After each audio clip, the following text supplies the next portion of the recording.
ನಮಸ್ಕಾರ. The deep dive ಕಾರ್ಯಕ್ರಮಕ್ಕೆ ಸ್ವಾಗತ.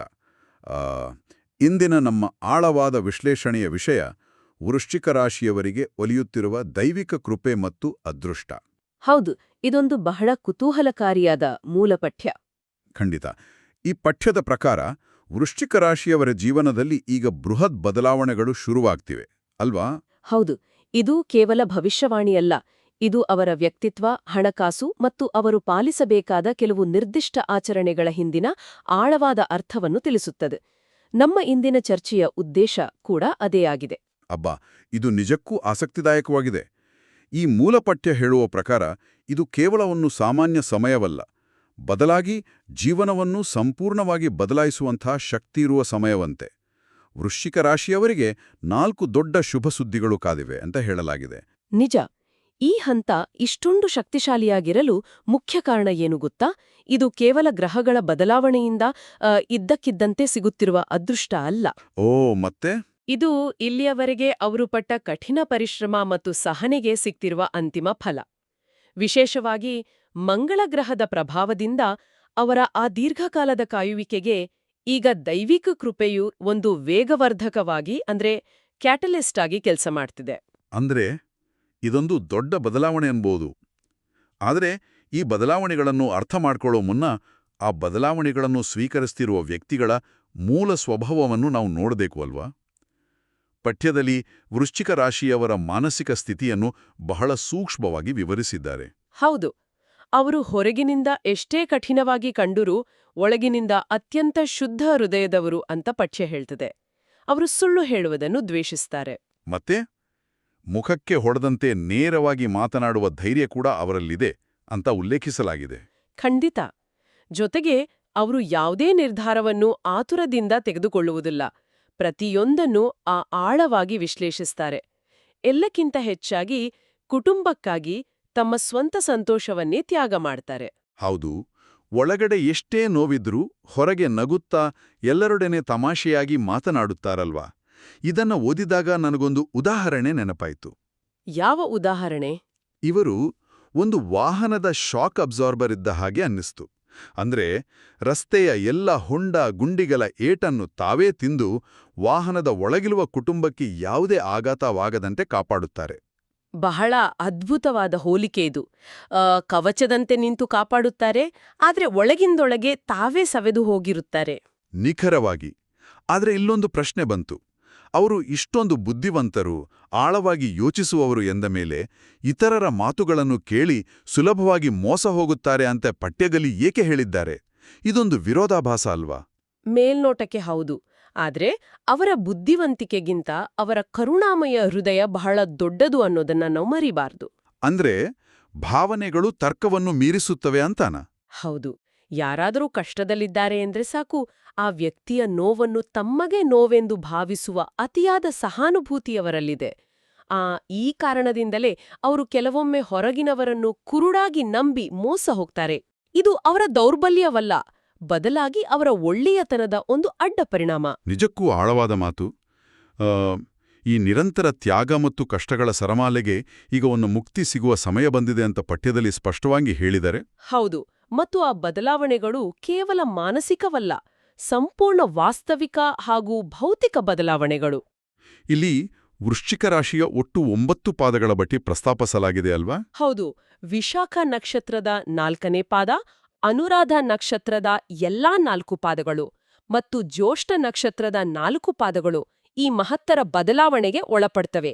ಮಂಗಳ ಗ್ರಹದ ಪ್ರಭಾವದಿಂದಾಗಿ ಇದು ಅವರಲ್ಲಿ ಧೈರ್ಯ, ಆತ್ಮವಿಶ್ವಾಸ ಮತ್ತು ನಿರ್ಧಾರ ತೆಗೆದುಕೊಳ್ಳುವ ಸಾಮರ್ಥ್ಯವನ್ನು ಹೆಚ್ಚಿಸುತ್ತದೆ. ಓ, ಅದಕ್ಕಾಗಿಯೇ ಇಷ್ಟೊಂದು ಶುಭ ಸುದ್ದಿಗಳು ಕಾದಿವೆ ಅಂತ ಹೇಳಿರೋದಲ್ವಾ?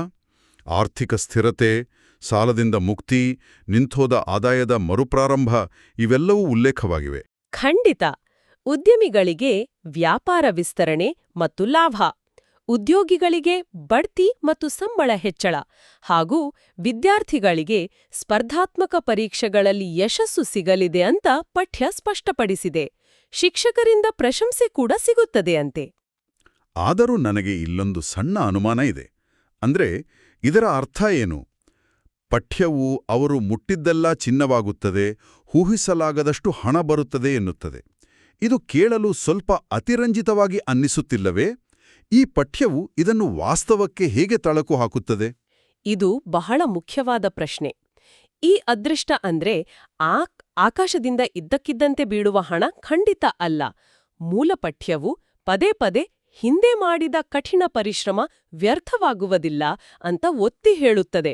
ಅಂದ್ರೆ ಹಳೆ ಶ್ರಮಕ್ಕೆ ಈಗ ಫಲ ಸಿಗುತ್ತಿದೆ ಅಂತ ಅರ್ಥನಾ? ನಿಖರವಾಗಿ ದೀರ್ಘಕಾಲದಿಂದ ನೆನೆಗುದಿಗೆ ಬಿದ್ದಿದ್ದ ಪ್ರಾಜೆಕ್ಟ್ಗಳು, ತಡೆಹಿಡಿಯಲ್ಪಟ್ಟಿದ್ದ ಪ್ರಮೋಷನ್ಸ್ಗಳು ಈಗ ಬಿಡುಗಡೆಯಾಗುತ್ತಿವೆ. ದೈವಿಕ ಕೃಪೆಯು ಕೇವಲ ಅಡೆತಡೆಗಳನ್ನು ನಿವಾರಿಸುತ್ತಿದೆಯೇ ಹೊರತು ಯಾವುದೇ ಶ್ರಮವಿಲ್ಲದೆ ಪ್ರತಿಫಲ ನೀಡುತ್ತಿಲ್ಲ. ವಾವ್, ಈಗ ಅರ್ಥವಾಯಿತು. ಅಡೆತಡೆಗಳನ್ನು ನಿವಾರಿಸುವ ಬಗ್ಗೆ ಮಾತನಾಡುವಾಗ ಪಠ್ಯವು ಕೇವಲ ಗ್ರಹಗತಿಗಳ ಮೇಲೆ ಭರವಸೆ ಇಟ್ಟು ಸುಮ್ಮನೆ ಕೂರುವಂತೆ ಹೇಳೋದಿಲ್ಲಲ್ವಾ? ಬದಲಾಗಿ ಈ ಅದೃಷ್ಟವನ್ನು ಆಕರ್ಷಿಸಲು ಕೆಲವು ನಿರ್ದಿಷ್ಟ ಮತ್ತು ಕುತೂಹಲಕಾರಿ ಆಚರಣೆಗಳನ್ನು ಸೂಚಿಸಿದೆ. ಹೌದು, ಶಿವನ ವಿಶೇಷ ಕೃಪೆಯ ಬಗ್ಗೆ ಅಲ್ಲಿ ಹೇಳಿದ್ದಾರೆ. ಅನೇಕ ದುಷ್ಟಶಕ್ತಿಗಳು ಮತ್ತು ಅನಿರೀಕ್ಷಿತ ಅಪಘಾತಗಳಿಂದ ವೃಶ್ಚಿಕ ರಾಶಿಯವರನ್ನು ಕಾಪಾಡಿರುವುದೇ ಪರಮಾತ್ಮ ಶಿವನ ಕೃಪೆಯಂತೆ. ಹೌದು, ಸೋಮವಾರ ಮನೆ ಸ್ವಚ್ಛಗೊಳಿಸಿ ಶಿವನ ದರ್ಶನ ಮಾಡುವುದು, ತೆಂಗಿನಕಾಯಿ ಒಡೆಯುವುದು ಇವೆಲ್ಲ ಉಲ್ಲೇಖವಾಗಿವೆ. ಆದರೆ ಆ ಉಪ್ಪಿನ ಪರಿಹಾರ ಅದು ಬಹಳ ವಿಶಿಷ್ಟವಾಗಿದೆ ಅಲ್ವಾ? ಖಂಡಿತ. ಸೋಮವಾರ ಸಣ್ಣ ಕಟ್ಟಿನಲ್ಲಿ ಸ್ವಲ್ಪ ಉಪ್ಪನ್ನು ಕಟ್ಟಿ ಮನೆಯ ಹೊಸ್ತಿಲಿಗೆ ಕಟ್ಟುವುದು ಮತ್ತು ಆ 2 ದಿನಗಳ ನಂತರ ಅದನ್ನು ತೆಗೆದು ಹೊರಗೆ ಹಾಕುವುದು. ಇದರಿಂದ ನಕಾರಾತ್ಮಕ ಶಕ್ತಿ ಮತ್ತು ಬಡತನ ದೂರವಾಗುತ್ತದೆ ಅಂತ ಹೇಳಲಾಗಿದೆ. ಇದನ್ನು ಓದಿದಾಗ ನನಗೆ ತಕ್ಷಣ ಅನ್ನಿಸಿದ್ದು, ನಾವು ಕಂಪ್ಯೂಟರಲ್ಲಿ ಕ್ಯಾಶ್ ಮೆಮೊರಿ ಕ್ಲಿಯರ್ ಮಾಡ್ತೀವಲ್ವಾ, ಹಾಗೆ ಇದೊಂದು ರೀತಿಯ ಸ್ಪಿರಿಚುವಲ್ ಡೀಕ್ಲಟರಿಂಗ್ ಅನ್ಬೋದು. ಬಹಳ ಚೆನ್ನಾಗಿ ಹೇಳಿದ್ರಿ. ಹಳೆಯ ನೆಗೆಟಿವ್ ಎನರ್ಜಿಯನ್ನು ಹೊರಹಾಕಿದ್ರೆ ತಾನೇ ಹೊಸ ಪಾಸಿಟಿವ್ ಎನರ್ಜಿ ಒಳಗ್ ಬರೋಕ್ ಸಾಧ್ಯ. ಹೌದು, ಮತ್ತೆ ರವಿಮರದ ಪರಿಹಾರ ಕೂಡ ಇದೆ. ಮದುವೆ ಅಥವಾ ಮಕ್ಕಳ ನಿರೀಕ್ಷೆಯಲ್ಲಿರುವರು 5 ಸೋಮವಾರಗಳಂದು ರವಿಮರದ ಬಳಿ ದೀಪ ಹಚ್ಚಿ 21 ಸುತ್ತು ಪ್ರದಕ್ಷಿಣೆ ಹಾಕಬೇಕು ಅಂತ. ಹೌದು, ಜೊತೆಗೆ ಪ್ರಾಣಿಗಳಿಗೆ ಅಂದ್ರೆ ಹಸು, ನಾಯಿಗಳಿಗೆ ಆಹಾರ ನೀಡುವುದರಿಂದ ಶನಿ ದೋಷ ಕಡಿಮೆ ಆಗುತ್ತದೆ ಅಂತ ಪಠ್ಯದಲ್ಲಿ ತಿಳಿಸಲಾಗಿದೆ. ಆದ್ರೆ ನನಗೆ ಮತ್ತೆ ಆ ತಾರ್ಕಿಕ ಪ್ರಶ್ನೆ ಕಾಡ್ತಿದೆ. ಯಾವುದೇ ರಾಶಿಯವರು ಇಷ್ಟೊಂದು ಲಾಜಿಕಲ್ ಆಗಿ ಯೋಚಿಸುವಾಗ ಪಠ್ಯವು ಇಂಥ ನಿರ್ದಿಷ್ಟ ಆಚರಣೆಗಳ ಮೇಲೆ ಅಂದ್ರೆ ರಿಚುವಲ್ಸ್ ಮೇಲೆ ಏಕೆ ಇಷ್ಟೊಂದು ಒತ್ತು ನೀಡ್ತದೆ? ಇದನ್ನ ಮನೋವಿಜ್ಞಾನದ ದೃಷ್ಟಿಯಿಂದ ನೋಡ್ಬೇಕು. ಮನುಷ್ಯನ ಮನಸ್ಸಿಗೆ ಯಾವಾಗ್ಲೂ ಏನನ್ನಾದ್ರೂ ಮಾಡ್ತಿರೋ ಭಾವನೆ ಬೇಕು, ಕೇವಲ ಕೂರುವುದಲ್ಲ. ಅಂದ್ರೆ ಇದೊಂದು ರೀತಿಯ ಮಾನಸಿಕ ಸಿದ್ಧತೆನಾ? ಹೌದು, ಈ ಆಚರಣೆಗಳು ಮಾನಸಿಕವಾಗಿ ಒಂದು ಶಿಸ್ತನ್ನು ಅಂದ್ರೆ ಸೈಕಲಾಜಿಕಲ್ ಗ್ರೌಂಡಿಂಗ್ ಅನ್ನು ತರುತ್ತವೆ. ಪ್ರಾಣಿಗಳಿಗೆ ಆಹಾರ ನೀಡುವುದರಂಥ ಆಚರಣೆಗಳು ಅವರ ಕರುಣಾಮಯಿ ಸ್ವಭಾವವನ್ನು ಕ್ರಿಯಾಶೀಲಗೊಳಿಸುತ್ತವೆ, ಅವರ ಗಮನವನ್ನು ಸಕಾರಾತ್ಮಕತೆಯತ್ತ ಕೇಂದ್ರೀಕರಿಸುತ್ತವೆ. ಖಂಡಿತ, ಇದು ಬಹಳ ಅರ್ಥಪೂರ್ಣವಾಗಿದೆ. ಈಗ ಅದೃಷ್ಟ ಮತ್ತು ದೈವಿಕ ಕೃಪೆ ಒಲಿದು ಬರುವಾಗ ಅದನ್ನ ಉಳಿಸ್ಕೊಳ್ಳಲು ಕೆಲವು ಕಟ್ಟುನಿಟ್ಟಿನ ನಿಯಮಗಳನ್ನು ಪಾಲಿಸಲೇಬೇಕು ಅಲ್ವಾ? ಪಠ್ಯವು ಕೇವಲ ವರಗಳನ್ನು ಮಾತ್ರ ನೀಡುವುದಿಲ್ಲ, ಜೊತೆಗೆ ಕೆಲವು ನಿರ್ದಿಷ್ಟ ಎಚ್ಚರಿಕೆಗಳನ್ನು ನೀಡಿದೆ. ಹೌದು, ಹೊರಗಿನವರ ಮಾತುಗಳನ್ನು ಕುರುಡಾಗಿ ನಂಬಬಾರದು, ಒಳಮನಸ್ಸಿನ ಮಾತಿಗೆ ಬೆಲೆ ಕೊಡಬೇಕು ಅಂತ ಸ್ಪಷ್ಟವಾಗಿ ಹೇಳಿದ್ದಾರೆ. ಯಾರೊಂದಿಗೂ ಅನಗತ್ಯವಾದ ಜಗಳ ಮಾಡಬಾರ್ದು ಮತ್ತು ಯಾರ ಜಗಳದಲ್ಲೂ ಮಧ್ಯಸ್ಥಿಕೆ ವಹಿಸಲು ಹೋಗಬಾರ್ದು ಅಂತಾನೂ ಇದೆ. ಇದು ಅವರ ಮೂಲ ಸ್ವಭಾವಕ್ಕೆ ತದ್ವಿರುದ್ಧವಾದರೂ ಈಗಿನ ಪರಿಸ್ಥಿತಿಯಲ್ಲಿ ಇದು ಬಹಳ ಅಗತ್ಯವಾದ ಎಚ್ಚರಿಕೆ. ಆದರೆ ಇಲ್ಲಿ ವಿಷಯ ನಿಜವಾಗಿಯೂ ಕುತೂಹಲಕಾರಿಯಾಗ್ತದೆ. ಇಂಗ್ಲಿಷ್ನ ಎಸ್ ಅಕ್ಷರದಿಂದ ಶುರುವಾಗುವ ಹೆಸರಿನ ವ್ಯಕ್ತಿಗಳೊಂದಿಗೆ ಅತ್ಯಂತ ಜಾಗರೂಕರಾಗಿರಬೇಕು ಅಂತ ಹೇಳಿದೆಯಲ್ಲ, ಅದು ಎಷ್ಟು ನಿರ್ದಿಷ್ಟವಾಗಿದೆ ನೋಡಿ. ಹೌದು, ಅವರಿಂದ ತಪ್ಪು ತಿಳುವಳಿಕೆಗಳು ಮತ್ತು ಮನಃಶಾಂತಿ ಹಾಳಾಗುವ ಸಾಧ್ಯತೆಗಳಿವೆ ಅಂತ ಪಠ್ಯದಲ್ಲಿ ಅಷ್ಟು ಸ್ಪಷ್ಟವಾಗಿ ಎಚ್ಚರಿಸಲಾಗಿದೆ. ಇದರ ಜೊತೆಗೆ ಹೊಸ ಕೆಲಸ ಶುರು ಮಾಡಲು ಶುಕ್ರವಾರ ಮತ್ತು ಭಾನುವಾರ ಅತ್ಯಂತ ಶುಭ ಅಂತಾನೂ ಹೇಳಿದೆ. ಆದರೆ ಆ ದಿನಗಳಲ್ಲಿ ಕಪ್ಪು ಬಟ್ಟೆ ಧರಿಸಬಾರದು ಅನ್ನುವ ನಿಯಮ ಕೂಡ ಇದೆ. ಹೌದು ಹೌದು. ಮತ್ತೆ ಅದೃಷ್ಟದ ಬಣ್ಣಗಳಾಗಿ ಹಸಿರು, ಕೆಂಪು, ಹಳದಿ, ನೀಲಿ, ಬಿಳಿ, ಗುಲಾಬಿ ಬಣ್ಣಗಳನ್ನು ಉಲ್ಲೇಖಿಸಿದ್ದಾರೆ. ಹಾಗೂ 3 ಮತ್ತು 7 ಅವರ ಅದೃಷ್ಟದ ಸಂಖ್ಯೆಗಳಂತೆ. ಆದರೆ ಆ ಎಸ್ ಅಕ್ಷರದ ಎಚ್ಚರಿಕೆ ಅದು ನಿಜಕ್ಕೂ ಆಶ್ಚರ್ಯ ಮೂಡಿಸುತ್ತದೆ. ನಾವು ಇದನ್ನು ಸ್ವಲ್ಪ ವಿಸ್ತೃತ ದೃಷ್ಟಿಕೋನದಿಂದ ನೋಡೋಣ. ಪಠ್ಯವು ವೃಶ್ಚಿಕ ರಾಶಿಯವರ ಹೊಸ ಯಶಸ್ಸಿಗೆ ಒಂದು ಪ್ರೊಟೆಕ್ಟಿವ್ ಮ್ಯಾನ್ಯುಯಲ್ ರೀತಿಯಲ್ಲಿ ಕೆಲಸ ಮಾಡ್ತಿದೆ. ಪ್ರೊಟೆಕ್ಟಿವ್ ಮ್ಯಾನ್ಯುಯಲ್ ಅಂದ್ರೆ ರಕ್ಷಣಾ ಕವಚದ ತರಹ. ಹೌದು, ಯಶಸ್ಸು ಬಂದಾಗ ಸಹಜವಾಗಿಯೇ ಅಸೂಯೆ ಮತ್ತು ಸಂಘರ್ಷಗಳು ಬರ್ತವೆ ಅಲ್ವಾ? ಎಸ್ ಅಕ್ಷರದ ಎಚ್ಚರಿಕೆ ಇರಬಹುದು ಅಥವಾ ಇತರರ ಜಗಳಕ್ಕೆ ಹೋಗಬೇಡಿ ಎಂಬ ನಿಯಮಗಳಿರ್ಬೋದು. ಇವೆಲ್ಲವೂ ಮೂಲತಃ ವೃಶ್ಚಿಕ ರಾಶಿಯವರಿಗೆ ತಮ್ಮ ಗಡಿಗಳನ್ನು ನಿರ್ಮಿಸಿಕೊಳ್ಳಲು ಸಹಾಯ ಮಾಡುತ್ತವೆ. ತಮ್ಮ ಬೌಂಡ್ರೀಸ್ ಸೆಟ್ ಮಾಡ್ಕೊಳ್ಳೋದು ನಿಜಕ್ಕೂ ಮುಖ್ಯ. ನಮ್ಮ ಇಂದಿನ ಈ ಸಂಪೂರ್ಣ ಚರ್ಚೆಯನ್ನು ಒಮ್ಮೆ ಹಿಂತಿರುಗಿ ನೋಡಿದರೆ ನಾವಿಂದು ವೃಶ್ಚಿಕ ರಾಶಿಯವರ ತ್ಯಾಗಮಯಿ ವ್ಯಕ್ತಿತ್ವದ ಬಗ್ಗೆ, ಅವರ ದೀರ್ಘಕಾಲದ ಕಾಯುವಿಕೆಗೆ ಮಂಗಳನ ಕೃಪೆಯಿಂದ ಸಿಕ್ತಿರುವ ಯಶಸ್ಸಿನ ಬಗ್ಗೆ ಚರ್ಚಿಸಿದೆವು. ಜೊತೆಗೆ ಮನೆಯ ಹೊಸ್ತಿಲಿಗೆ ಉಪ್ಪು ಕಟ್ಟುವಂತಹ ಮಾನಸಿಕ ಶಿಸ್ತು ತರುವ ಪರಿಹಾರಗಳನ್ನು ನೋಡಿದೆವು. ಮತ್ತು ಎಸ್ ಹೆಸರಿನವರ ಬಗ್ಗೆ ನೀಡಲಾದ ಎಚ್ಚರಿಕೆವರೆಗಿನ ಪ್ರಯಾಣ ನಿಜಕ್ಕೂ ಆಸಕ್ತಿದಾಯಕವಾಗಿತ್ತು. ಹೌದು, ಈ ಜ್ಯೋತಿಷ್ಯ ಪಠ್ಯವು ಕೇವಲ ಗ್ರಹಗಳ ಚಲನೆಯನ್ನು ಮಾತ್ರ ಹೇಳುವುದಿಲ್ಲ. ಬದಲಾಗಿ ಇದು ಮನುಷ್ಯನ ಮನೋವಿಜ್ಞಾನ, ಸಹನೆ ಮತ್ತು ಸಕಾರಾತ್ಮಕ ಅಭ್ಯಾಸಗಳ ನಡುವಿನ ಅದ್ಭುತ ಸಂಯೋಜನೆಯನ್ನು ತೋರಿಸುತ್ತದೆ. ಖಂಡಿತ. ಮಾಹಿತಿಯ ಅತಿಯಾದ ಹೊರೆಯಿಲ್ಲದೆ ಜೀವನವನ್ನು ಹೇಗೆ ಯೋಜಿತವಾಗಿ ಎದುರಿಸಬಹುದು ಎಂಬುದಕ್ಕೆ ಇದೊಂದು ಅತ್ಯುತ್ತಮ ಉದಾಹರಣೆ ಎನ್ನಬಹುದು. ನಾವು ಯಾವುದೇ ರಾಶಿಯವರಾಗಿದ್ದರೂ ಇದರಿಂದ ಕಲಿಯುವುದು ಬಹಳಷ್ಟಿದೆ. ನಿಜ. ಈ ವಿಶೇಷ ಚರ್ಚೆಯನ್ನು ಮುಕ್ತಾಯಗೊಳಿಸುವ ಮುನ್ನ ಒಂದು ಆಳವಾದ ಪ್ರಶ್ನೆಯನ್ನು ಕೇಳುಗರ ಆಲೋಚನೆಗೆ ಬಿಡುತ್ತಿದ್ದೇನೆ.